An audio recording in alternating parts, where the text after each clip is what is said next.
Hello friends, today we will discuss about inflammation. What is inflammation? Introduction and science of the inflammation and proper मतलब process of the inflammation. तो पहला हम देखते हैं introduction. Introduction में क्या है कि response of the vascular connective tissue towards the injury. Means inflammation होता क्या है कि इंजरी की तरफ, इंजरी की तरफ, towards the injury vascular connective tissue का जो भी रिस्पॉन्स होता है towards the injury called inflammation. Means अगर बॉडी की कोई भी vascular connective means all over, मतलब मैक्सिमम बॉडी के जो टिश्यूज होते हैं वो वेस्कुलर टिश्यू ही होते हैं, वेस्कुलर कनेक्टिव टिश्यू ही होते हैं. अगर उस टिश्यू में इंजरी हो जाती है तो जो वो सेल रिस्पॉन्स करता है उसे ही क्या बोलते हैं? इन्फ्लामेशन बोलते हैं. ओके, सेकेंड पॉइंट देख लेते हैं. Inflammation is the local response of the living mammalian tissue to injury. देखिए इन्फ्लामेशन होता क्या है? इन्फ्लामेशन लोकल रिस्पॉन्स होता है of the living mammalian tissue. Mammalian tissue means आ जाते हैं हम लोग वेस्कुलर कनेक्टिव टिश्यू पे. मतलब वेस्कुलर कनेक्टिव टिश्यू पे अगर कोई भी इंजरी होता है, टू इंजरी मतलब वेस्कुलर कनेक्टिव टिश्यूज पे या फिर सेल पे कोई भी इंजरी होता है तो जो लोकल रिस्पॉन्स होता है उसे ही क्या बोलते हैं? इन्फ्लामेशन बोलते हैं. फ्रॉम एनी एजेंट्स, जो इंजरी हुआ होता है वो from any agent which could be microbial, जो माइक्रोबियल एजेंट्स के थ्रू, माइक्रोबियल एजेंट से इंजरी हुआ हो या फिर इम्यूनोलॉजिकल, फिजिकल और केमिकल एजेंट्स के थ्रू. ओके फ्रेंड्स, तो इन्फ्लामेशन क्या होता है? इन्फ्लामेशन किसी भी टिश्यू, वेस्कुलर कनेक्टिव टिश्यू में इंजरी के बाद जो रिस्पॉन्स होता है उस सेल का, उसे क्या बोलते हैं? इन्फ्लामेशन बोलते हैं. थर्ड पॉइंट हम देख लेते हैं. Third point, inflammation is the body defence reaction in order to the eliminate और limit the separate of the injurious agents. Means क्या होता है? इन्फ्लामेशन क्या होता है? Inflammation the body defence mechanism, body defence reaction होता है. मतलब इन्फ्लामेशन बॉडी का डिफेंसिव रिएक्शन होता है, first line of the defence होता है. किसी भी सेल को इंजर होने के बाद जो इन्फ्लामेशन का साइन सिम्टम दिखता है वो क्या होता है? डिफेंस रिएक्शन होता है. किसके द्वारा? बॉडी के द्वारा. In order to the eliminate और limit the separate of the injurious agent, जो क्या करता है कि जो इंजूरियस एजेंट होते हैं उनको सेपरेट होने से, फैलने से, स्प्रेड होने से रोकता है. Followed by the removal of the necrosed cell and tissue. जो इन्फ्लामेशन के बाद नेक्रोज्ड सेल जो होते हैं उसको रिमूव कर देता है. ओके, इन्फ्लामेशन होता क्या है? इन्फ्लामेशन किसी भी वेस्कुलर टिश्यू में जब इंजरी होती है, जब उस इंजरी होने के बाद जो उस सेल का रिस्पॉन्स होता है उसी रिस्पॉन्स को हम क्या बोलते हैं? इन्फ्लामेशन बोलते हैं. Any tissue any tissue in the body injured, only vascular tissue. Okay, vascular tissue में अगर किसी भी प्रकार की इंजरी होती है तो वो क्या प्रोड्यूस करता है? इन्फ्लामेशन प्रोड्यूस करता है. ओके, नेक्स्ट पॉइंट है inflammation is the visible response to an immune reaction. Inflammation ही एक ऐसा रिएक्शन होता है. हाँ, इन्फ्लामेशन जनरली इम्यून सिस्टम की वजह से, बॉडी के इम्यून मैकेनिज्म की वजह से होता है. मीन्स इन्फ्लामेशन मीन्स क्या? Defence mechanism. और डिफेंस मैकेनिज्म कौन कंट्रोल करता है? इम्यून सिस्टम कंट्रोल करता है हमारी बॉडी का. तो inflammation is a visual response to an immune reaction. मतलब इम्यून रिएक्शन का एक इन्फ्लामेशन ही ऐसा प्रोसेस है जो विजुअल होता है, जो दिख सकता है हमें. And activation of the immune response is almost essential before the inflammatory response appear. अब देखिए इन्फ्लामेटरी रिस्पॉन्स जब अपियर होता है, जो इन्फ्लामेशन के साइंस आते हैं उसके पहले वो साइन अपियर होने के लिए क्या जरूरी होना होता है? Immune response activation of the immune, मतलब इम्यून रिस्पॉन्स का एक्टिवेशन होना जरूरी होता है इन्फ्लामेशन रिएक्शन के लिए. ओके फ्रेंड, अब हम पढ़ लेते हैं cardinal sign of the inflammation. Inflammation के कार्डिनल साइन क्या होते हैं? कार्डिनल साइन मतलब किस साइन के थ्रू हम इन्फ्लामेशन को आइडेंटिफाई कर सकते हैं. तो पहला हमारा होता है रूबर मीन्स रेडनेस. मतलब जिस एरिया में, जैसे मान ये हमारा ये हाथ का, ये अगर यहाँ पे इन्फ्लामेशन हुआ, यहाँ पे पहले तो क्या होगा? इन्फ्लामेशन होने से पहले क्या होगा? यहाँ पे इंजरी होगी तो यहाँ इन्फ्लामेशन स्टार्ट होगा. तो इन्फ्लामेशन को आइडेंटिफाई कैसे करेंगे? पहले रूबर होगा, रेडनेस होगा, इस एरिया में रेडनेस आ जाएगा. फिर ट्यूमर यानी कि स्वेलिंग, फिर यहाँ के टिश्यू स्वेल कर जाएंगे. फिर कॉलर मतलब हीट, यहाँ पे हीट ज्यादा होगा, टेम्परेचर बढ़ जाएगा इतने एरिया का. डॉलर मतलब पेन, इसका पेन ज्यादा, इस एरिया में पेन ज्यादा हो जाएगा। अब फंक्सियोलेसिया means loss of the function in, ये लास्ट स्टेज है इन्फ्लामेशन का, ये लास्ट स्टेज है लॉस ऑफ द फंक्शन, मतलब फाइनली जाते जाते फंक्शन लॉस हो जाएगा वहां का। तो पहला क्या, रूबर, ट्यूमर, कॉलर, डॉलर और लॉसिया फंक्सियोलेसिया मीन्स रूबर, redness, swelling, hot, pain and loss of the function. अब फ्रेंड्स हम पढ़ लेते हैं causes of the inflammation, inflammation के क्या क्या काज हो सकते हैं। तो inflammatory reaction may be triggered by a various of stimuli, हाँ मतलब इन्फ्लामेटरी रिएक्शन जो होता है वो बहुत सारे काजेज से ट्रिगर किया जा सकता है, हाँ ट्रिगर होता है। तो पहला हमारा कॉज हो जाएगा infections, infection means bacterial infection हो सकता है, viral infection, fungal infection and parasitic infection, okay. And microbial toxics, microbial toxins means होता क्या है माइक्रोबियल, जब कहीं इंजरी होती है किसी सेल में, जब इंजरी होती है तो वहां पे माइक्रो ऑर्गेनिज्म आते हैं जो क्या प्रोड्यूस करते हैं, टॉक्सिक केमिकल्स प्रोड्यूस करते हैं। तो वही microbial toxins and are among the most common and medically important causes of the inflammation. ये जो ऊपर यही मेडिकली इंपॉर्टेंस है, मेडिकली इंपॉर्टेंट काज है इन्फ्लामेशन के। सेकेंड पॉइंट क्या होता है, टिश्यू नेक्रोसिस। जब नेक्रोसिस में हम लोग पढ़े थे कि जब टिश्यू का नेक्रोसिस होता है, किसी टिश्यू का नेक्रोसिस होता है, किसी सेल का नेक्रोसिस होता है, तो वो क्या करता है, अपने कोलेट्रल साइड वाले सेल को इन्फ्लामेशन करता है। मतलब नेक्रोसिस में क्या पढ़ते हैं, नेक्रोसिस में इन्फ्लामेशन अपीयर होता है, एपोप्टोसिस में नहीं होता। तो टिश्यू नेक्रोसिस हो गया।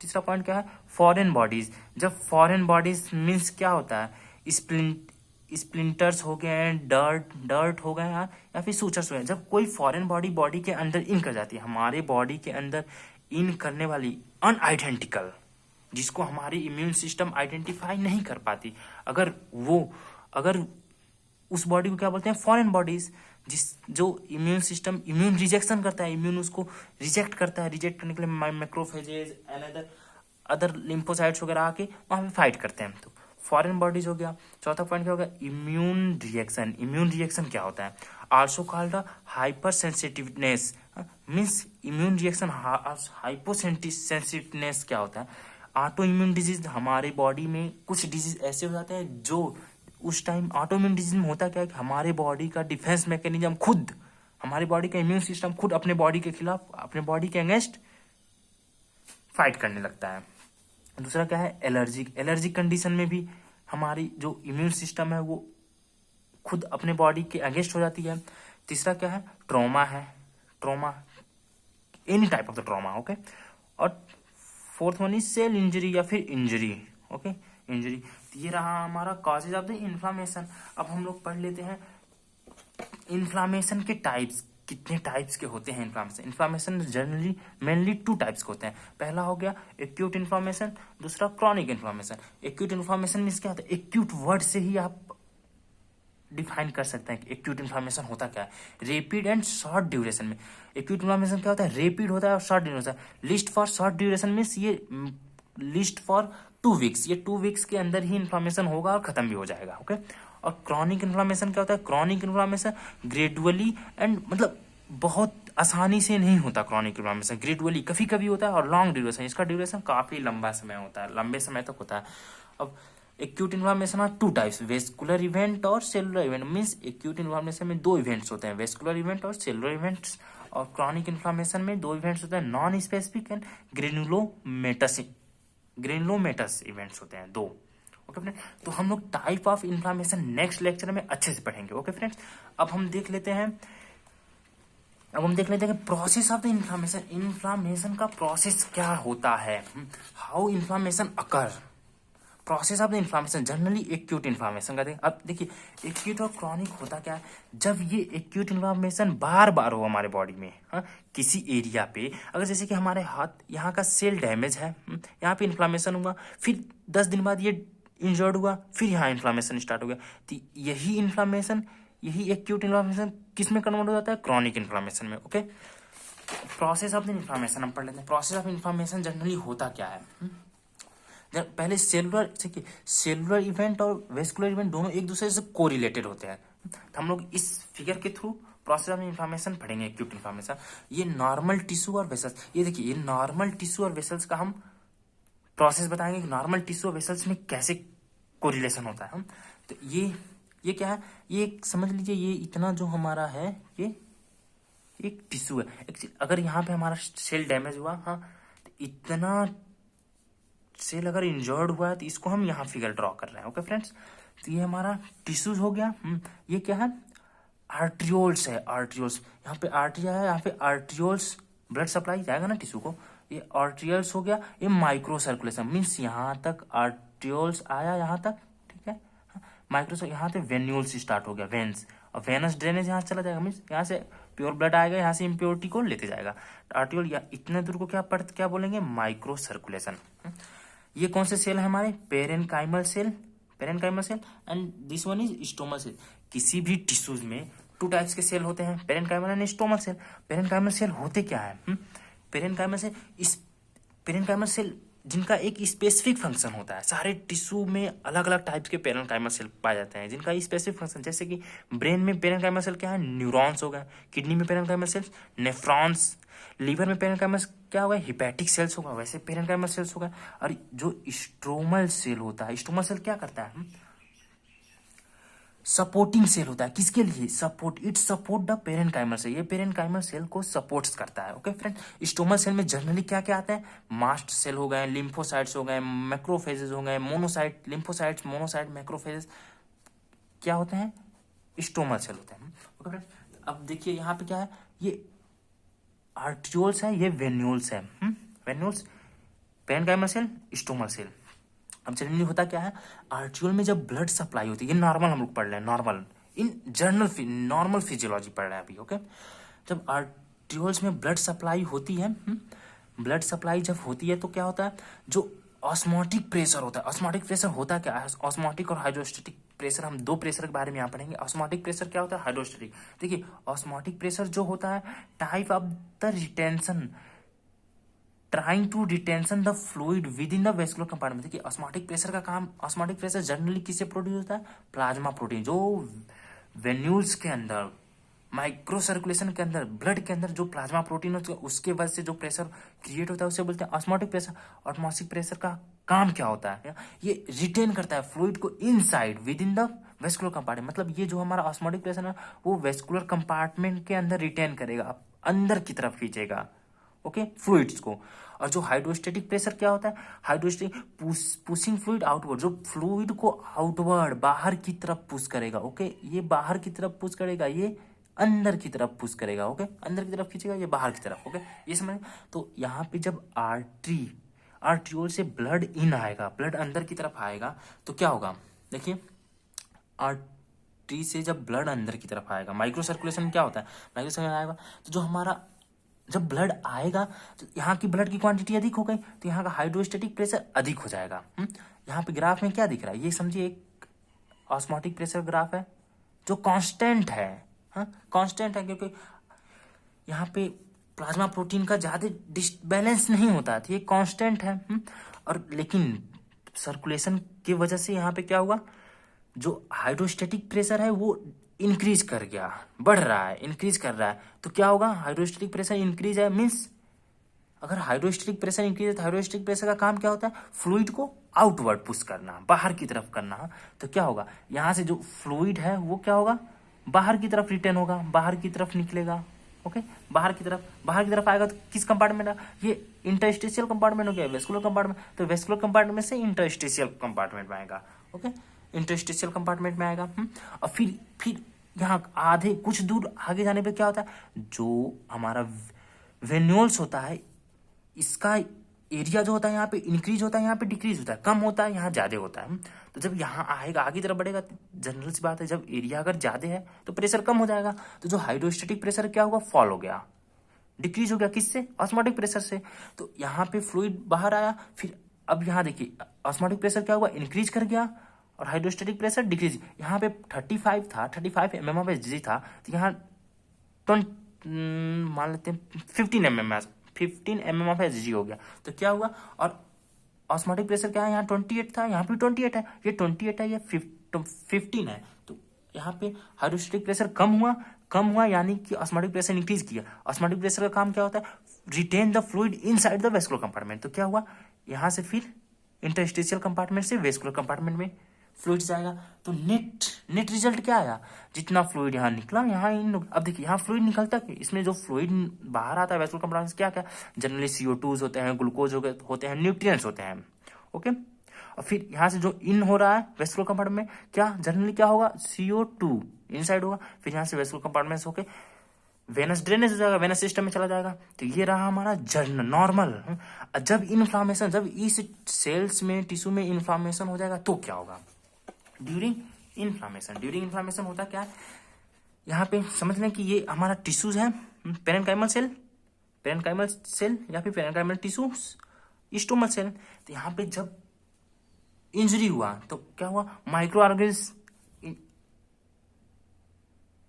माइक्रो ऑर्गेनिज्म अंदर की तरफ जाएंगे, बॉडी में इन करेंगे। तो इन करेंगे तो क्या, टॉक्सिक सब्सटेंस प्रोड्यूस करेंगे, टॉक्सिक सब्सटेंस। ओके, तो टॉक्सिक सब्सटेंस क्या करते हैं, रप्चर करते हैं, किसको, स्ट्रोमल सेल्स के मेम्ब्रेन को और पेरेन्काइमल सेल के मेम्ब्रेन्स को। जब इसको रप्चर करेंगे तो स्ट्रोमल सेल में जनरली क्या क्या होता है, मास्ट सेल होता है, लिम्फोसाइट्स होता है, मैक्रोफेजेस। जब mast cell, lymphocyte, macrophage rupture होता है तो क्या प्रोड्यूस करता है, तो ये क्या प्रोड्यूस करेगा, प्रोस्टाग्लैंडिन्स, ये क्या होते हैं, इन्फ्लामेटरी केमिकल्स होते हैं। ओके, क्या क्या, प्रोस्टाग्लैंडिन। ओके फ्रेंड्स, प्रोस्टाग्लैंडिन्स हो गए, ल्यूकोसाइट्स हो गए, ल्यूकोट्रिन, सॉरी फ्रेंड्स, ल्यूकोट्रिन,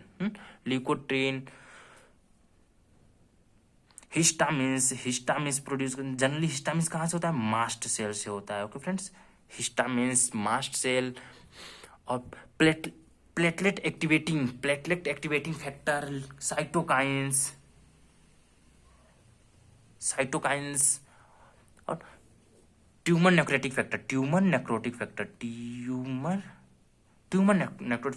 ये prostaglandin, leukotriene, histamine, cytokines, tumour necrotic factor क्या होते हैं, प्रोड्यूस होते हैं कहाँ पे, मास्ट सेल पे, due to which, microbial attack की वजह से। ओके, तो हमारा अब क्या होता है, जब ये केमिकल्स क्या होते हैं, ल्यूकोट्रिन हो गए, प्रोस्टाग्लैंडिन्स, हिस्टामिन्स, ये केमिकल कहाँ जाएंगे, वेसल्स पे जाएंगे, क्या बोलते हैं इसको, क्या था, आर्ट्रियोल्स पे जाएंगे। तो करते क्या है, देखिए जनरली जो हमारे हिस्टामिन्स है, हिस्टामिन,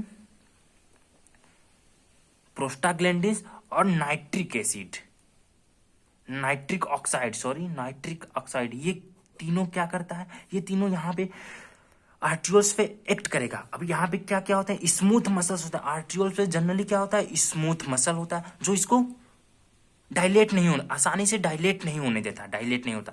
जबकि हिस्टामिन्स और प्रोस्टाग्लैंडिन्स और नाइट्रिक एसिड का काम क्या होता है, ये डायलेट करते हैं, स्मूथ मसल पे जाके एक्ट करेगा और इसको डायलेट कर देगा, डायलेटेशन कर देगा, रिलैक्स कर देगा। तो ये जब केमिकल्स आर्ट्रियोल्स पे एक्ट करेंगे तो क्या होगा, डायलेटेशन हो जाएगा, dilatation of the arterioles, due to histamine, prostaglandin, nitric oxide. जब यहाँ पे डायलेटेशन हो जाएगा तो क्या होगा, ब्लड फ्लो इंक्रीज कर जाएगा। जब ब्लड फ्लो इंक्रीज होगा तो क्या होगा, ऑस्मोटिक प्रेशर क्या हो, ऑस्मोटिक प्रेशर तो कांस्टेंट रहेगा।